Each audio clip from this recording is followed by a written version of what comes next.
तो बिहार में शराबबंदी का धड़ल्ले से मजाक बन रहा है। आगे बढ़ते पंजाब की बात करते हैं। पंजाब में बेअदबी के मामले में हुई हत्याओं पर सियासत गर्मा गई है। राहुल गांधी ने लिंचिंग को लेकर बीजेपी पर निशाना साधा, तो बीजेपी ने लिंचिंग को लेकर पुराना इतिहास निकाल लिया। इन सब के बीच पंजाब के पूर्व मंत्री बिक्रम मजीठिया पर शिकंजा कस गया है। उनके खिलाफ ड्रग्स मामले समेत कई मामलों में केस दर्ज किए गए हैं।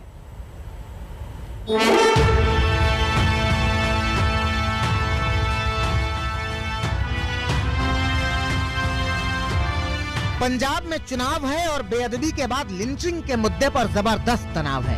तो बेअदबी के मामले में लिंचिंग पर जोर देकर कोई बोले या ना बोले, लेकिन राहुल गांधी लगातार बोल रहे हैं। और बोल क्या रहे हैं कि 2014 से पहले लिंचिंग शब्द व्यवहारिक तौर पर सुनने को भी नहीं मिलता था। राहुल गांधी का ये ट्वीट बीजेपी के नेताओं को खल गया। सबसे पहले बीजेपी IT सेल वाले अमित मालवीय ने एक ट्वीट किया, जिसमें उन्होंने राजीव गांधी को लिंचिंग का जनक बताया। साथ में बीजेपी के सांसदों ने राहुल पर ताबड़तोड़ वार किए।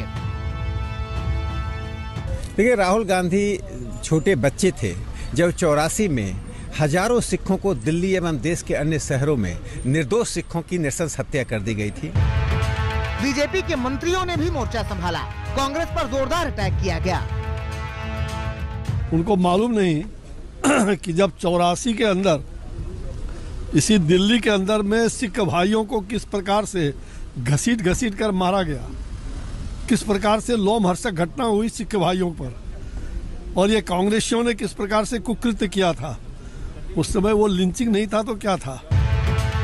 लिंचिंग के मसले पर बीजेपी के नेताओं को जवाब देने के लिए कांग्रेस के आला नेता भी आए। बीजेपी आने के बाद वही काम की, दलितों का लिंचिंग करना, माइनॉरिटीज का करना, और जो लोग वो नहीं चाहते, जो लोग उनके उसूलों के अंदर नहीं बैठते, उन सबको खत्म करने का, मारने का एक मुहिम शुरू की। अब सवाल ये है कि क्या दंगे और लिंचिंग में कोई अंतर नहीं है। लिंचिंग वो है जिसमें कई लोग घेर कर एक आदमी को मार डालें, और दंगे वो हैं जो दो समुदाय या दो गुटों के बीच हो। दंगे में दोनों तरफ का नुकसान होता है, लेकिन लिंचिंग एकदम विपरीत है, एक तरफा नुकसान। लेकिन बीजेपी के नेताओं ने ये भेद खत्म कर दिया है, क्योंकि पंजाब में चुनाव है और चुनाव कहने के लिए तो लोकतंत्र का पर्व है, लेकिन सच्चाई ये है कि ये सियासत का चक्रव्यूह है, जिसमें अपने अपने कौरवों ने अपने अपने अभिमन्यु खोज लिए हैं। कौन से द्वार पर किसको मारना है उन्हें तय करना है। उसी कड़ी में केस बढ़ा है अकाली दल के नेता बिक्रम मजीठिया का। पंजाब के पूर्व मंत्री बिक्रम मजीठिया पर मोहाली में ब्यूरो ऑफ इन्वेस्टिगेशन ने ड्रग्स केस में FIR दर्ज की है। NDPS एक्ट की अलग अलग धाराओं में भी मजीठिया पर केस दर्ज हुआ है। इसके अस्थाना पेपर लीक केस में भी मजीठिया पर केस दर्ज किया गया है। और पंजाब के पूर्व मुख्यमंत्री प्रकाश सिंह बादल कहते हैं कि ये तो उन्हें पहले से पता था कि ऐसा ही होगा। सानू तो ਇਹਦਾ पता ही सी। ਇਹਨਾਂ ਨੇ ਪਿਛਲੇ ਦਿਨਾਂ 'ਚ 3 DGP ਬਦਲੇ। ਇਹ ਹਿਸਟਰੀ ਵੇਖ ਲਓ ਵੀ DGP ਜਿਹੜਾ ਹੁੰਦਾ ਹੈ ਉਹਨੂੰ ਐ ਬਦਲਿਆ ਨਹੀਂ ਜਾਂਦਾ, ਸਿਰਫ ਇਸ ਕਰਕੇ ਕਿ ਬਾਦਲਾਂ ਨੂੰ ਤੇ ਮਜੀਠੇ ਨੂੰ ਫੜ ਕੇ ਅੰਦਰ। लेकिन पंजाब में कांग्रेस के अध्यक्ष नवजोत सिंह सिद्धू की जुबान 4 बिलांग लंबी हो गई है।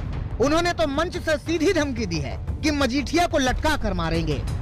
क्या लंबू 6 फुट 4 इंच ਦਾ ਮਾਵਾਂ ਦੇ ਪੁੱਤਾਂ ਦੀ ਸਿਵਿਆਂ ਦੀ ਅੱਗ ਜਿਨ੍ਹਾਂ ਦੇ ਉਹਨਾਂ ਦਿਲ 'ਚ ਧੜਕਦੀ ਹੈ, ਇਹਨੂੰ ਮੁੱਦਾ ਕਰਕੇ ਇਹਦੇ ਪਤਾ ਲਾਉਂਦਾ ਮੈਂ ਪਿੱਛੇ ਉਹਦੇ ਤੇ ਲਿਖਦਾ ਫਿਰ ਕਬ ਮਿਲੋਗੇ ਆਨ मिलो सजना तर तर तर तर तर तर तर। इन दिनों धमकियों और आरोपों का तैयार है पंजाब।